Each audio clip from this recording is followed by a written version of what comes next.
তো রান্না করব দেশি মোরগ। আর রান্নাটা আমি সবাই তো সবার মতো রান্না করেন, আমি কীভাবে রান্না করি সেটা শেয়ার করব।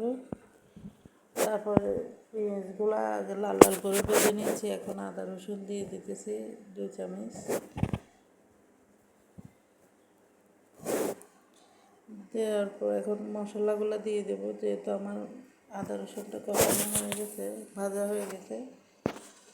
তো এখানে দিয়ে দিলাম এখন হলুদ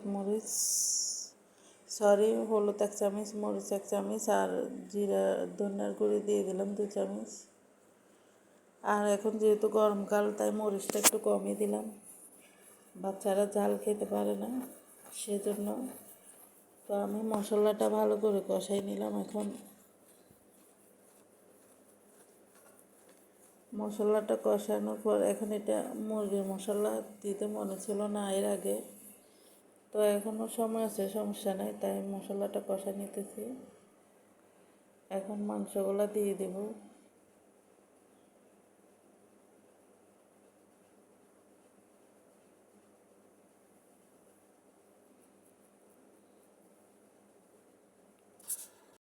মাংসগুলো দিয়ে ভালো করে কষাই নেব।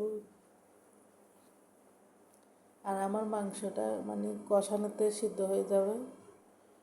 অনেকে আছে মানে মাংসটা দিতে দেরি নেই আর পানি দিতে দেরি নেই, তা আমি চেষ্টা করি সবজি হোক বা মাংস হোক, আমি মাংসটা আগে মশলার সাথে বা মাছটা মশলার সাথে কষা ফেলতে মানে পছন্দ করি।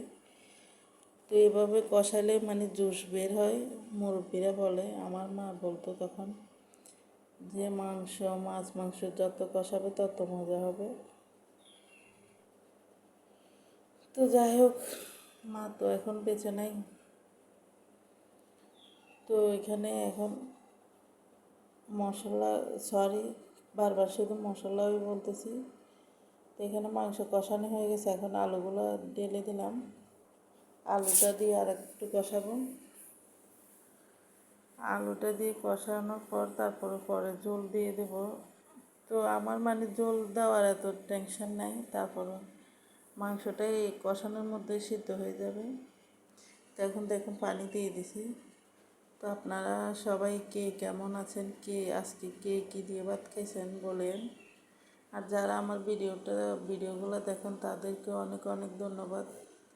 অনেককে দেখি যে আমার কমেন্টে বা আমার পোস্টে অনেকে কমেন্ট করে, ওরা অ্যাক্টিভ মেম্বার, মানে আমার ভিডিও দেখে নিয়মিত, তাদেরকে অনেক অনেক ধন্যবাদ। আমার মন থেকে ভালোবাসা রইল সবার জন্য। আল্লাহ হাফেজ, আজকে এটুকুই।